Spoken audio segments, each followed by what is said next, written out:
Hey hi family, welcome back to Keerthi's lifestyle. ಯಾರಾದರೂ ನನ್ನ ಚಾನಲ್ನ ಹೊಸ್ದಾಗಿ ನೋಡ್ತಿದ್ರೆ ಪ್ಲೀಸ್ ಸಬ್ಸ್ಕ್ರೈಬ್ ಮಾಡಿಕೊಂಡು ವೀಡಿಯೋಸ್ ನೋಡಿ. ನೀವು ಮಾಡೋ ಒಂದು ಸಬ್ಸ್ಕ್ರೈಬ್, ಒಂದು ಲೈಕ್, ಒಂದು ಶೇರಿಂದ ನನ್ನ ಚಾನಲ್ ಇನ್ನೂ ಗ್ರೋತ್ ಆಗುತ್ತೆ.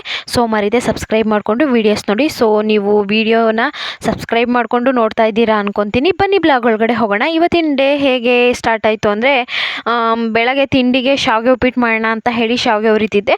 ಹಾಗೆ ಸೈಡ್ ಗ್ಯಾಪಲ್ಲಿ ಟೀನ ಅಂದರೆ ಡಿಕಾಷನ್ನು ಒಂದು ಕಡೆ ಕಟ್ಟ ಅಂತಾರೆ, ನಾವು ಜಾಸ್ತಿ ಡಿಕಾಷನ್ ಅಂತಲೇ ಅನ್ನೋದು. ಸೊ ಡಿಕಾಷನ್ನ ರೆಡಿ ಮಾಡಿಕೊಂಡೆ. ಹಾಗೇ ಟೀ ಜೊತೆಗೆ ಅಲ್ವಾ ದಿನ ಸ್ಟಾರ್ಟ್ ಆಗೋದು, ಏನೋ ಒಂಥರ ಮೈಂಡಿಗೆ ಫ್ರೆಶ್ ಆಗಿರುತ್ತೆ. ಹಾಗಾಗಿ ಟೀ ಜೊತೆನೇ ಸ್ಟಾರ್ಟ್ ಮಾಡಿಕೊಂಡೆ. ಒಳ್ಳೆ ಟ್ಯಾಲೆಂಟೆಡ್ ಪರ್ಸನ್ ಆಗಿಬಿಟ್ಟಿದ್ದೀನಿ. ಜೊತೆಗೆ ಟೀ ಜೊತೆಗೆ ಶಾವಿಗೆ ಉಪ್ಪಿಟ್ಟಿಗೆ ರೆಡಿ ಮಾಡ್ಕೊಳ್ತಾ ಇದ್ದೆ. ಫಸ್ಟು ಶಾವಿಗೆ ಉಪ್ಪಿಟ್ಟಿಗೆ ಏನೇನು ಬೇಕೋ ಎಲ್ಲ ಹಾಕ್ಕೊಂಡು ಹುರಿತಾ ಇದ್ದೆ. ಫಸ್ಟು ಹಸಿಮೆಣ್ಸಿನ್ಕಾಯಿ, ಅದಕ್ಕಿಂತ ಮುಂಚೆ ಎಣ್ಣೆ ಹಾಕಬೇಕಲ್ಲ, ಎಣ್ಣೆ ಸಾಸಿವೆ ಎಲ್ಲ ಹಾಕಿದ್ಮೇಲೆ ಹಸಿಮೆಣ್ಸಿನ್ಕಾಯಿ, ಕರಿಬೇವು ಸೊಪ್ಪು ಹಾಕಿದೆ. ನೆಕ್ಸ್ಟು ಈರುಳ್ಳಿ ಹಾಕಿ ಹುರಿತಾ ಇದ್ದೆ. ಎಂತ ಅಂದರೆ ಒಂದು ಕೈಯಲ್ಲಿ ಮೊಬೈಲ್ ಇಟ್ಕೊಂಡು ಸಾಹಸ ಮಾಡ್ತಿದ್ದೆ. ಹಾಗಾಗಿ ಸ್ವಲ್ಪನೇ ತೆಗ್ದು ಹಾಕ್ತಾ ಇದ್ದೆ. ಸೊ ನಿಮಗೆ ನೋಡೋಕ್ಕೆ ಇವರೇನು ಅಷ್ಟೊಂದು ಈರುಳ್ಳಿ ಹಾಕ್ತಿದ್ದಾಳೆ ಅಂತ ಅಂದ್ಕೊಂಬೇಡಿ. ಅದು ಒಂದು ಕೈಯಲ್ಲಿ ಮೊಬೈಲ್ ಇಟ್ಕೊಂಡಿದ್ನಲ್ಲ, ಅದಕ್ಕೆ ನಿಮಗೆ ಆ ಥರ ಕಾಣ್ತಿದೆ. ನೆಕ್ಸ್ಟ್ ಹೇಳಿದ್ನಲ್ಲ, ಅದೆಲ್ಲ ಫ್ರೈ ಆದಮೇಲೆ ನೀರು ಹಾಕಿ ಕುದಿಯೋಕ್ಕೆ ಬಿಟ್ಟಿದ್ದೆ. ಕುದ್ದಾದಮೇಲೆ ಶಾವಿಗೆ ಹುರಿದಿಟ್ಟಿದ್ನಲ್ಲ, ಆ ಶಾವಿಗೆನ ಹಾಕ್ತಾಯಿದ್ದೆ. ಇದ್ರ ಜೊತೆಗೆ ನಾನು ಏನನ್ನು ಆ್ಯಡ್ ಮಾಡಿದ್ದೀನಿ ಅಂದರೆ, ಸ್ವಲ್ಪ ವೆಜಿಟೇಬಲ್ ಆ್ಯಡ್ ಮಾಡಿದ್ದೀನಿ. ವೆಜಿಟೇಬಲ್ ಅಂದರೆ ತುಂಬ ಇಲ್ಲ, ಜಸ್ಟ್ ಎರಡೆರಡು ಇಂಗ್ರೀಡಿಯೆಂಟ್ಸ್ ಎಕ್ಸ್ಟ್ರಾ ಆ್ಯಡ್ ಮಾಡಿದ್ದೀನಿ. ಒಂದು ಕ್ಯಾಪ್ಸಿಕಮ್ಮು ಮತ್ತು ಬೀನ್ಸು. ಅದು ಹಾಕಿ ಮಾಡಿ ನೋಡೋಣ ಚೆನ್ನಾಗಿರಲ್ವಾ ಅಂತ ಹೇಳಿ ಆ ಎಕ್ಸ್ಪಿರಿಮೆಂಟ್ನ ಟ್ರೈ ಮಾಡಿದೆ. ಆ ಎಕ್ಸ್ಪಿರಿಮೆಂಟಿಗೆ ಫಸ್ಟ್ ಬಲಿ ಮಾಡಿದೆ ನನ್ನ ಗಂಡನ. ಫಸ್ಟು ತಿನ್ನೋದೇ ಅವರೇ ಅಲ್ವಾ, ಅದಕ್ಕೆ ಚೆನ್ನಾಗಿರತ್ತೋ ಇಲ್ವೋ ಅಂತ ನನ್ನ ಗಂಡ ತಿಂದಮೇಲೆ ಗೊತ್ತಾಗತ್ತೆ. ಹಾಗಾಗಿ ಅವರಿಗೆ ಹಾಕ್ಬಿಟ್ಟು ನೆಕ್ಸ್ಟು ನಾವು ಜೋಳ ತೊಗೊಂಬಂದಿದ್ರು. ಜೋಳನ ಸುಲಿಯೋಣ ಅಂತ ಹೇಳಿಬಿಟ್ಟು ತೊಗೊಂಡೆ. ಒಂದು ಕೈಯಲ್ಲಿ ಮೊಬೈಲ್ ಇಟ್ಕೊಂಡಿದ್ನಲ್ಲ, ಹಾಗಾಗಿ ಒಂದು ಕೈಯಲ್ಲೇ ಸಾಹಸ ಮಾಡ್ತಿದ್ದೆ. ನನ್ನ ಸಾಹಸ ನೋಡಲಾರ್ದೆ ನನ್ನ ಮಗಳು ಬಂದು, ಅಮ್ಮ ನಾನು ಸುಲ್ಕೊಡ್ಲಾ ಅಂತ ಅಂದ್ಲು. ಸರಿ ಹೇಗೋ ಒಬ್ಳು ಬಂದ್ಲು ಹೆಲ್ಪ್ ಮಾಡೋಕ್ಕೆ ಅಂದ್ಕೊಂಡು, ಸುಲ್ಕೊಡು ಅಂತ ಹೇಳ್ತಾ ಇದ್ದೆ. ಇರು ಬಂದೆ ಅಂತ ಹೇಳಿಬಿಟ್ಟು ಆಟ ಸಾಮಾನು ಇಟ್ಟು ಬರ್ತೀನಿ ಅಂತ ಹೇಳಿ ಅವಳು ಆ ಕಡೆಗೆ ಹೋದ್ಲು. ಸರಿ, ಅವಳು ಬರೋಗಂಟ ಒಂದು ಕೈಯಲ್ಲೇ ಸಾಹಸ ಮಾಡೋಣ ಅಂತ ಹೇಳಿ ಹಾಗೆ ಒಂದು ಜೋಳನೂ ಸುಲಿದಿಲ್ಲ ಒಂದು ಕೈಯಲ್ಲಿ. ಹಾನೆಸ್ಟಾಗಿ ಒಪ್ಕೊತೀನಿ, ಒಂದು ಜೋಳನೂ ನನ್ನ ಕೈಯಾಗ ಸುಲಿಲಿಲ್ಲ ಒಂದು ಕೈಯಲ್ಲಿ. ನೆಕ್ಸ್ಟು ನನ್ನ ಮಗಳು ಬಂದಳು, ಅವಳು ನಾನು ಸೇರಿಕೊಂಡು ಜೋಳನ ಸುಲಿದ್ವಿ. ಬಟ್ ನಾನು ಬೇಯಿಸಲಿಲ್ಲ. ಯಾಕೆ ಅಂದರೆ ಅಲ್ಲಿ ಟೈಮ್ ಆಗೋಗಿತ್ತು, ಹಾಗಾಗಿ ನಾನು ಬೇಯಿಸಲಿಲ್ಲ. ಅದನ್ನ ಆಗ್ತಿದ್ದಂಗೆ ತಿಂಡಿನೂ ರೆಡಿ ಆಯಿತು. ನಾನು ಹೇಳಿದ್ನಲ್ಲ, ಫಸ್ಟ್ ಎಕ್ಸ್ಪಿರಿಮೆಂಟ್ ನನ್ನ ಗಂಡನೇ ಅಂತ, ಅವರಿಗೆ ತಿಂಡಿ ಹಾಕ್ಕೊಟ್ಟೆ. ಸೊ ಅವರು ಚೆನ್ನಾಗೈತೆ ಅಂತ ಅಂದಮೇಲೆ ನಾವು ತಿಂದಿದ್ದು. ಆಮೇಲೆ ಅವ್ರಿಗೇನಾದರೂ ಆದರೆ ನಾವು ಅವ್ರನ್ನ ಕರ್ಕೊಂಡೋಗಿ ಹಾಸ್ಪಿಟ್ಲಿಗೆ ಹೋಗ್ಬೋದು. ಎಲ್ರಿಗೂ ಆಗ್ಬಿಟ್ರೆ ಅದಕ್ಕೆ ಫಸ್ಟ್ ಅವರಿಗೆ ತಿನ್ನಿಸ್ಬಿಟ್ಟು ಆಮೇಲೆ ನಾವು ಚೆನ್ನಾಗಿದ್ದಾರೆ ಅಂದಮೇಲೆ ನಾವು ತಿನ್ನೋದು. Hi family, welcome back to Keerthi's lifestyle. ಯಾರಾದರೂ ನನ್ನ ಚಾನಲ್ನ ಹೊಸ್ದಾಗಿ ನೋಡ್ತಿದ್ರೆ ಪ್ಲೀಸ್ ಸಬ್ಸ್ಕ್ರೈಬ್ ಮಾಡಿಕೊಂಡು ವೀಡಿಯೋಸ್ ನೋಡಿ. ನೀವು ತುಂಬ ಸಪೋರ್ಟ್ ಮಾಡ್ತಿದ್ದೀರಾ. ಇವಾಗ ವೀಡಿಯೋಸ್ ನೋಡಿ ಸಬ್ಸ್ಕ್ರೈಬ್ ಮಾಡಿರೋರಿಗೆ ತುಂಬ ಥ್ಯಾಂಕ್ ಯು. ಯಾಕೆ ಅಂದರೆ ನೆನ್ನೆ 1K ಫಾಲೋವರ್ಸ್ ಆಗಿದ್ದಾರೆ. ಸೊ ಎಲ್ಲ ನಿಮ್ಮಿಂದನೇ, ಇದೇ ಥರನೇ ನಿಮ್ಮ ಸಪೋರ್ಟ್ ನನಗೆ ಸದಾ ಇರಲಿ ಅಂತ ನಿಮ್ಮ ಹತ್ರ ಕಳಕಳಿಯಿಂದ ಬೇಡ್ಕೊತೀನಿ. ಹಾಗೆ ಇವತ್ತು ಎಲ್ಲಿಗೆ ರೆಡಿ ಆಗಿದ್ದೀನಿ ಅಂದರೆ, ಮನೆ ದೇವ್ರು ಮಾಡ್ತಾ ಇದ್ದಾರೆ. ಸೊ ಅಲ್ಲಿಗೆ ಹೋಗ್ತಾ ಇದ್ದೀವಿ.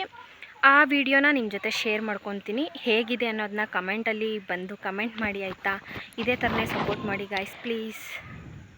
ಸೊ ಹಾಗೆ ಮಾತಾಡಿ ಒಳಗಡೆ ಬಂದು ನೋಡಿದ್ರೆ ಅಕ್ಕ ತಂಗಿ ಇಬ್ಬರು ಏನೋ ಕಿತಾಪತಿ ಮಾಡ್ತಾಯಿದ್ರು. ಏನು ಮಾಡ್ತಿದ್ದಾರೆ ಅಂತ ನೋಡಿದ್ರೆ ಇಬ್ಬರು ನೀರು ತುಂಬ್ಕೊತಾ ಇದ್ರು.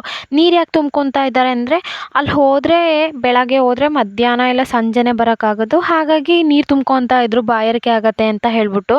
ಅವಳು ತುಂಬಿದ್ಲು ಅಂತ ಇವಳು ತುಂಬಿ ಡ್ರಾಮಾ ಮಾಡ್ತಾಯಿದ್ರು, ಕೆಳಗಡೆ ಚೆಲ್ಲೋದು ಮೇಲ್ಗಡೆ ಚೆಲ್ಲೋದು ಅಂತ ಹೇಳ್ಬಿಟ್ಟು. ನಮ್ಮ ಚಿಕ್ಕವಳಿಗೆ ಕೇಳಿದ್ರೆ ನೀರು ತುಂಬೋದು ಬೇಡವಾ ಅಂತೇಳಿ ನನಗೆ ಆನ್ಸರ್ ಮಾಡ್ತಾಳೆ. ಇಲ್ಲಿ ದೊಡ್ಡವಳು ನೋಡಿದ್ರೆ ಆ ನೀರು ತುಂಬ್ಕೊಂಡಿದ್ದಲ್ದೆ ಅದಕ್ಕೆ ಸಕ್ಕರೆ ಬೇರೆ ಹಾಕ್ಕೊಳ್ತಾ ಇದ್ದಾಳೆ. ಇದನ್ನು ನೋಡಿದ್ರೆ ಇವಳು ನನಗೂ ಸಕ್ಕರೆ ಬೇಕು ಅಂತ ಅಂತಾಳೆ. ಬಟ್ ಇವಳು ನೋಡಿಲ್ಲ.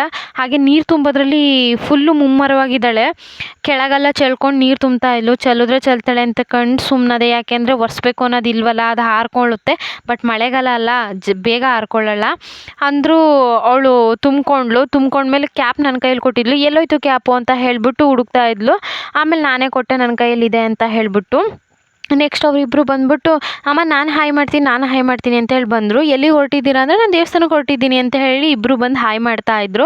ನಮ್ಮ ಚಿಕ್ಕವಳು ನೋಡಬೇಕು, ಒಳ್ಳೆ ಕಳ್ಳಿ ನೋಡ್ದಂಗೆ ನೋಡ್ತಾ ಇರ್ತಾಳೆ. ಏನಾದರೂ ಹೇಳ್ಬಿಟ್ರೆ ಅಷ್ಟೇ ಊದಿಸ್ಕೊಂಡು ಯಾವ ಮಂಚದ ಮೂಲೆಯಲ್ಲಿ ಇದ್ರ ಮೂಲೆಯಲ್ಲಿ ಇರ್ತಾಳೆ ಅನ್ನೋದು ಗೊತ್ತಿಲ್ಲ. ನೋಡ್ರಿ ಹೆಂಗೆ ರಿಯಾಕ್ಷನ್ ಕೊಡ್ತಾಳೆ. ಬಂದು ಹತ್ರದಲ್ಲಿ ಹೋಗಿ ನೋಡಿದ್ರು ಇದೇ ರಿಯಾಕ್ಷನ್ನೇ. ಸಿಟ್ಟು ಬಂದಾಗಂತೂ ಎಲ್ಲಿ ಮುದ್ರಕೊಂಡು ಮಲ್ಕೊಂಡಿರ್ತಾಳೆ ಅಂತ ಗೊತ್ತಾಗಲ್ಲ. ಅದನ್ನೆಲ್ಲ ಮುಗಿಸ್ಕೊಂಡು ನಾನು ಹೇಳಿದ್ನಲ್ಲ ದೇವ್ರ ಪೂಜೆ ಮಾಡ್ತಿದ್ದೀವಿ ಅಂತ ಹೇಳಿ ಪೊಂಗಲ್ನ ತೊಗೊಂಡು ಹೊರಟಿದ್ದೆ. ಇದು 3 ಪೊಂಗಲ್ನ ಇಟ್ಕೊಂಡಿರ್ತೀವಿ. ಅಲ್ಲಿ 3 ದೇವ್ರು ರೆಡಿ ಮಾಡಿರ್ತಾರೆ. ಹಾಗಾಗಿ ಇನ್ನು ಇದು ಹುಡುಗ ಅವ್ರ ಅಮ್ಮ ಎಲ್ಲೋ ಹೋಗಿದ್ರು ಅಂತ ಹೇಳಿ ಆ ಹುಡುಗನು ನಮ್ಮ ಜೊತೆನೇ ಪೊಂಗಲ್ ಹೊತ್ಕೊಂಡ್ ಬರ್ತಾ ಇದ್ದ. ಸೊ 40 ಮನೆ ಸೇರಿ ಇದು ಹಬ್ಬ ಮಾಡೋದು. ಹಾಗಾಗಿ ಫಸ್ಟೇ ನಾವೇ ಹೋಗ್ತಾ ಇರೋದು. ಇನ್ನೂ ಒಂದು 2-3 ಬಂದಿದ್ರು ಅಲ್ಲ ಆಲ್ರೆಡಿ. ಬಟ್ ನಾವು ಅಂದರೆ ಇದು ದೊಡ್ಡ ಜಾತ್ರೆ ಮಾಡಿದಾಗ ಮಾತ್ರ ಇದು ಪೊಂಗರ್ ಇಟ್ಬಿಟ್ಟು ಮಾಡ್ತಾರೆ, ಈ ಕಿವಿ ಚುಚ್ಚೋ ಫಂಕ್ಷನು ಆ ಟೈಮಲ್ಲಿ. ಇವಾಗ ಹಾಗೆ ನಾವೇ ನಮ್ಮ ಪಾಡಿಗೆ ಹೋಗೋದು. ಅವ್ರು ಟೈಮಿಂಗ್ಸ್ ಹೇಳಿರ್ತಾರೆ, ಆ ಟೈಮಿಂಗ್ಸಿಗೆ. ನೆಕ್ಸ್ಟು ತೋಟದಲ್ಲಿ ಅಂತ ಹೇಳಿದ್ನಲ್ಲ, ಅಲ್ಲಿ ಹೋಗ್ತಿದ್ದಂಗೆ ಇನ್ನು ಇವಾಗ ರೆಡಿ ಮಾಡ್ತಾಯಿದ್ರು. ಆವಾಗ ನಮ್ಮ ಅತ್ತೆಗೆ ಹೇಳಿದ್ರು ಸ್ವಲ್ಪ ಅರಿಶಿನ ಎಲ್ಲ ಹಚ್ಚು ಅಂತ ಹೇಳಿ. ಅವ್ರೋಗಿ ಅರಿಶಿನ ಹಚ್ಚುತ್ತಿದ್ರು, ನಾನು ಹಾಗೆ ವೀಡಿಯೋನ ಕ್ಲಿಪ್ ಮಾಡ್ತಾ ಇದ್ದೆ. ನೆಕ್ಸ್ಟು ಎಲ್ಲರೂ ಬಂದಮೇಲೆ ಪೂಜೆ ಸ್ಟಾರ್ಟ್ ಆದಮೇಲೆ ಪೊಂಗಲ್ ತೊಗೊಂಡೋಗಿರ್ತೀವಲ್ಲ, ಆ ಪೊಂಗಲ್ನ ಅಲ್ಲಿರೋ 3 ದೇವರಿಗೂ ಹಾಕ್ಬಿಟ್ಟು ಎಡೆ ಹಾಕ್ತಾರೆ. ಸೊ ನೀವೇ ನೋಡ್ಬೋದು ಎಷ್ಟು ಜನ ಇದ್ದರು. ಫಸ್ಟ್ ಬಂದಾಗ ಯಾರೂ ಇರಲಿಲ್ಲ, ಇವಾಗ ಇಷ್ಟೊಂದು ಜನ ಇದ್ದಾರಲ್ವ. ಸೊ ಇಷ್ಟು ಮನೆಯೂ ಸೇರಿ ಇದನ್ನು ಮಾಡೋದು. ಇದನ್ನು ಹೇಗೆ ಅಂದರೆ ದೊಡ್ಡಪ್ಪ ಚಿಕ್ಕಪ್ಪನ ಮಕ್ಕಳು ಅಂತಾರಲ್ಲ, ಆ ಥರ. ನಮ್ಮದ್ರಲ್ಲಿ ಅಂಗಾಳಿ ಪಂಗಾಳಿ ಅಂತ ಹೇಳ್ತಾರೆ. ಸೊ ಆ 40 ಮನೆಯೂ ಸೇರಿಬಿಟ್ಟು ಇದನ್ನು ಹಬ್ಬ ಮಾಡ್ತೀವಿ. ಫೈನಲಿ ದೇವ್ರ ಕ್ಲಿಪ್ ತೆಗೆಯೋಣ ಅಂತೀನಿ, ಅವರು ಇವರು ಅಡ್ಡ ಬರ್ತಾನೆ ಇರ್ತಾರೆ. ಸೊ ಅದೆಲ್ಲ ಮುಗಿಸ್ಕೊಂಡು ಮನೆಗೆ ಬಂದಮೇಲೆ ನಮ್ಮ ಚಿಕ್ಕವಳು ಬಿಡ್ತಾನೆ ಇಲ್ಲ, ನನಗೆ ಜೋಳ ಬೇಯಿಸ್ಕೊಡು ಅಂತ ಅಂದ್ಲು. ಸೊ ಬಂದಿದ್ದ ಕೈಯಲ್ಲೇ ಫಸ್ಟು ಹೋಗಿ ಡ್ರೆಸ್ ಚೇಂಜ್ ಮಾಡ್ಕೊಂಬಂದು ಆಮೇಲೆ ಜೋಳ ಬೇಯೋಕೆ ಹಾಕ್ತೆ. ಒಲೆ ಹಚ್ಬಿಟ್ಟು ಜೋಳ ಬೇಯೋ ಗ್ಯಾಪಲ್ಲಿ ಆಮೇಲೆ ಏನೋ ಸೌಂಡ್ ಆಯಿತು ಅಂತ ಹೊರಗಡೆ ಹೋಗಿ ನೋಡಿದ್ರೆ ತೆಂಗಿನಕಾಯಿ ಬಿದ್ದಿತ್ತು. ತೆಂಗಿನಕಾಯಿ ಜೊತೆಗೆ ಅದು ಗೊಂಚು ಅಂತಾರಲ್ಲ, ಆ ಗೊಂಚೂ ಬಿದ್ದಿತ್ತು. ಸೊ ಅದನ್ನು ತೊಗೊಂಬಂದು ಒಳಗಡೆ ಇಡ್ತಾ ಇದ್ದೆ. ಇದು ಇವಾಗ ಬೇಸಿಗೆ ಇಲ್ಲ ಅಲ್ಲ, ಬಿಸಿಲು ಬರಲ್ವಲ್ಲ. ಸೊ ಕಡ್ದ್ಬಿಟ್ಟು ಎಣ್ಣೆ ಮಾಡ್ಸೋಕ್ಕಾಗಲ್ಲ. ಸೊ ಹಾಗಾಗಿ ಎಲ್ಲ ಸ್ಟಾಕ್ ಮಾಡಿ ಇಡ್ತಾ ಇದ್ದೀನಿ. ಅದ್ರ ಜೊತೆಗೆ ನಾನು ಟೊಮೊಟೊ ಗಿಡಗಳು ಹಾಕಿದ್ದೆ. ಅದರಲ್ಲಿ ಟೊಮೊಟೊ ಹಣ್ಣು ಒಂದು ಆಗಿತ್ತು. ಇದನ್ನು ಕೀಳೋ ಬೇಡ ಅಂತ ಹೇಳಿ ನೋಡ್ತಾ ಇದ್ದೆ. ನಾಳೆ ಕೀಳೋಣ ಅಂತ ಹೇಳಿಬಿಟ್ಟು ಅದನ್ನು ಹಾಗೆ ನೋಡಿಬಿಟ್ಟು ಇಟ್ಟೆ. ಈ ಕಡೆ ಒಂದು ಗಿಡದಲ್ಲೂ ಆಲ್ರೆಡಿ ಟೊಮೊಟೊ ಕಾಯೆಲ್ಲ ಬಿಟ್ಟಿದೆ. ಇವಾಗೂ ಒಂದು 10-15 ಟೊಮೊಟೊ ಗಿಡನ ನೆಟ್ಟಿದ್ದೀನಿ. ಅದು ಯಾವಾಗ ಬರುತ್ತೋ ಗೊತ್ತಿಲ್ಲ.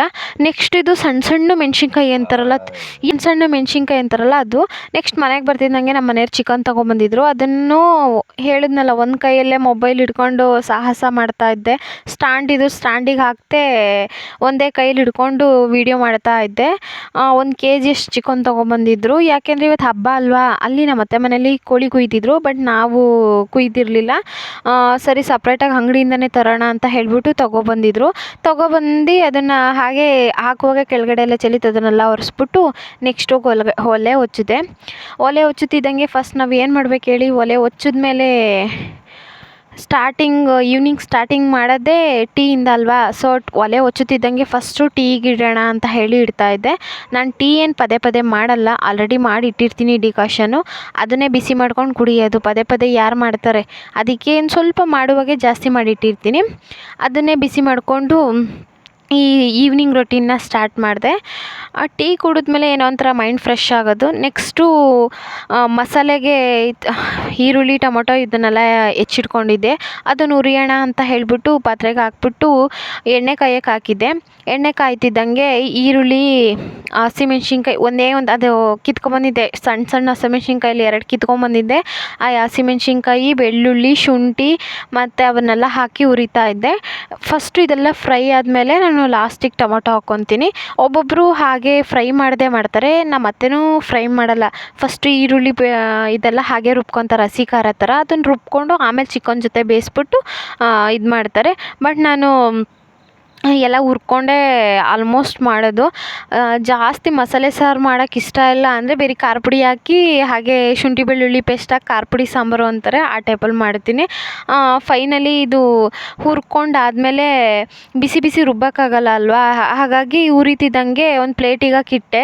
ಯಾಕೆ ಅಂದರೆ ಬಿಸಿ ರುಬ್ಬಿದ್ರೆ ನನ್ನ ಮಿಕ್ಸಿ ಹಾಳಾಗುತ್ತೆ ಅಂತ ಹೇಳಿಬಿಟ್ಟು ಅದನ್ನು ತೆಗ್ದು ಹಾರಕ್ಕೆ ಹಾಕಿಟ್ಟಿದ್ದೆ. ಅದು ಆರ್ಕೊಳ್ಳೋ ಗ್ಯಾಪಲ್ಲಿ ನಾನು ಏನು ಮಾಡಿದೆ, ಚಿಕನ್ನ ಆಲ್ರೆಡಿ ತೊಳೆದಿದ್ದೆ ಒಂದು ಟೈಮು. ಇನ್ನೊಂದು ಸರಿ ತೊಳೆಯೋಣ ಅಂತ ಹೇಳಿಬಿಟ್ಟು ತೊಳ್ಕೊಂಡು, ಇದೇನು ಅಂದರೆ ಚಿಕನ್ನು 2 ಸರಿ ತೊಳೆದ್ಮೇಲೆ ಚೆನ್ನಾಗಿರಲ್ಲ ಅಂತಾರೆ. ಬಟ್ ನಮಗೆ ತೊಳಿಲಿಲ್ಲ ಅಂದರೆ ಮನಸ್ಸಿಗೆ ಒಪ್ಪಲ್ಲ. ಹಾಗಾಗಿ ಚಿಕನ್ನ ತೊಳಿತಾ ಇದ್ದೆ. ಚಿಕನೆಲ್ಲ ತೊಳೆದ್ಬಿಟ್ಟು ನೆಕ್ಸ್ಟು ಎಂತ ಅಂದರೆ, ನಾನು ಪಾತ್ರೆ ಜಾಸ್ತಿ ಆಗಬಾರ್ದು, ಇರೋ ಪಾತ್ರೆಲೇ ಎಲ್ಲ ಮುಗಿಸ್ಬಿಡ್ಬೇಕು ಅನ್ನೋ ಒಂದು ಮೆಂಟಾಲಿಟಿ. ಲಾಸ್ಟಿಗೆ ನಾನೇ ಎಲ್ಲ ಪಾತ್ರೆ ತೊಳೆಯೋದು.